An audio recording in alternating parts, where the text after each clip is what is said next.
Palavra da Verdade, devocional de 9 de agosto. Anelo pela presença de Deus. Quão amáveis são os teus tabernáculos, Senhor dos exércitos! A minha alma suspira e desfalece pelos átrios do Senhor. O meu coração e a minha carne exultam pelo Deus vivo. Salmo 84, versos 1 e 2. O Salmo 84 foi escrito por um filho de Corá, da tribo de Levi, possivelmente no período do exílio, quando o povo de Deus ficou impedido de adorar o Senhor em Sião por ocasião da destruição do templo. O salmista teria sido um cantor ou talvez um porteiro do templo, como parece indicar o verso 10. A distância e a separação do templo do Senhor e do culto solene o levam a considerar a excelência do templo e do culto, bem como a grande bênção na vida daqueles que valorizam e participam do ajuntamento solene. Ao mesmo tempo, o salmista clama por uma restauração do culto e, ao que parece, pela chegada da era messiânica, pois no verso 9 ele pede a Deus que contemple o rosto do seu ungido, ou Messias. O anseio do salmista representa o anelo do justo pela presença do Senhor, que se reflete especialmente no seu zelo pela adoração coletiva. O salmista começa exatamente expressando seu anelo pela presença de Deus, que se manifestava especialmente no culto solene realizado no templo, nos versos 1 e 2. A casa do Senhor é o lugar onde ele vivencia uma comunhão de amor. Ele exclama: quão amáveis ou quão queridos são os teus tabernáculos, Senhor dos exércitos. Por isso é o lugar no qual o justo anela estar com toda a sua alma, como ele expressa no verso 2. Os termos alma, coração e carne descrevem uma busca onde a totalidade da personalidade está envolvida, mente, coração e vontade. Ele não somente anela pela casa do Senhor com todo o seu ser, mas o anela intensamente. Os verbos suspirar, desfalecer, clamar, tradução melhor para exultar, expressam essa intensidade na busca. Sua saudade não é do templo em si mesmo. Sua sede era pelo Deus vivo. Em seguida, ele destaca a presença de Deus como um lugar de abrigo, segurança e aconchego. Vemos isto na figura do pardal e da andorinha fazendo ninho no templo para acolher seus filhotes. Até as aves fazem da casa do Senhor um lugar de aconchego, pensa ele. Por isso ele considera bem-aventurados os que habitam na casa do Senhor, uma alusão especial aos sacerdotes e levitas, mas incluindo também todo aquele cuja força está no Senhor e em cujo coração se encontram os caminhos aplanados, que eram os caminhos trilhados durante a peregrinação até Sião e que levavam até o templo.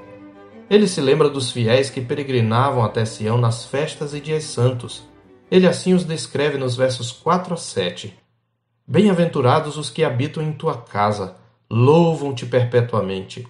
Bem-aventurado o homem em cujo coração se encontram os caminhos aplanados, o qual, passando pelo vale árido, faz dele um manancial. De bênçãos o cobre a primeira chuva. Vão indo de força em força. Cada um deles aparece diante de Deus em Sião.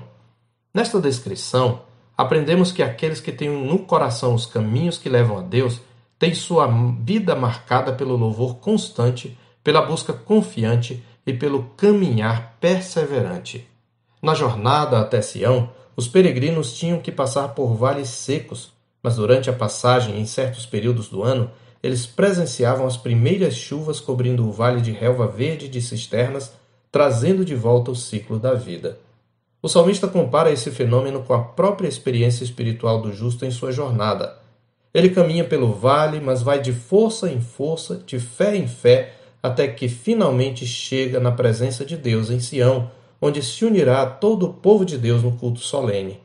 A figura tanto aponta para o culto, onde experimentamos um antegozo da presença de Deus, como para a consumação da nossa redenção nos novos céus e na nova terra, quando adoraremos para sempre o nosso Deus. Assim o salmista clama para que possa ser restaurado a presença de Deus, para que volte do exílio, para que o templo seja restaurado e para que o Messias seja enviado. Ele diz: Senhor, Deus dos exércitos, escuta minha oração, presta ouvidos, ó Deus de Jacó. Olha, ó Deus, escudo nosso, e contempla o rosto do teu ungido, pois um dia nos teus átrios vale mais que 1000. Prefiro estar à porta da casa do meu Deus a permanecer nas tendas da perversidade. Versos 8 a 10. Como podemos perceber, ele apela à soberania de Deus, pois o título Senhor dos Exércitos aponta para o poder e a soberania irresistível do Deus de Israel, que subjuga os seus inimigos. Ele apela também à aliança, pois está falando ao Deus de Jacó, trazendo à memória a aliança de Deus com os patriarcas. Ele apela ainda à chegada do Messias, no verso 9, ungido. Ele sabe que a presença de Deus é um lugar incomparável e seguro, pois o Senhor Deus é sol e escudo. Ele crê de coração que Deus existe e é galardoador dos que o buscam, pois nenhum bem sonega aos que andam retamente, ele diz no verso 11, parte B. Por isso, bem-aventurado é o homem que nele confia, conclui ele no verso 12. A Escritura diz que a alma farta pisa o favo de mel, mas a alma faminta todo amargo é doce, em Provérbios 27, 7. Tendemos a menosprezar o que temos em abundância. Ao tirar temporariamente de nós a possibilidade de o cultuarmos presencialmente, Deus nos deu a oportunidade de refletirmos sobre a preciosidade do ajuntamento solene e de avaliarmos nossas atitudes para com esta atividade. Será que no período anterior à pandemia, em que podíamos participar do culto, nós o fazíamos com o devido zelo e alegria?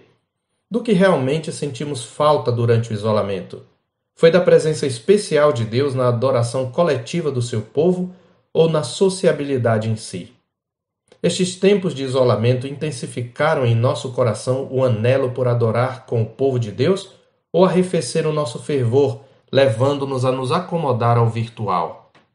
Sabemos que em sua morte e ressurreição, Jesus inaugurou a nova aliança, na qual a adoração independe do local, pois é realizada em espírito e em verdade, como ele ensina à samaritana em João 4, 23 e 24. Neste sentido, nós experimentamos uma ministração superior da graça em relação ao salmista.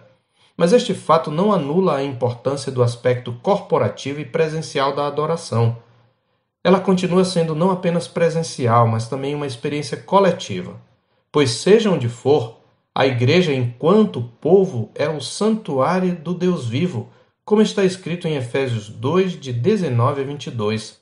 Assim, já não sois estrangeiros e peregrinos, mas concidadãos dos santos, e sois da família de Deus, edificados sobre o fundamento dos apóstolos e profetas, sendo ele mesmo Cristo Jesus a pedra angular, no qual todo o edifício, bem ajustado, cresce para santuário dedicado ao Senhor, no qual também vós, juntamente estáis sendo edificados para a habitação de Deus no Espírito.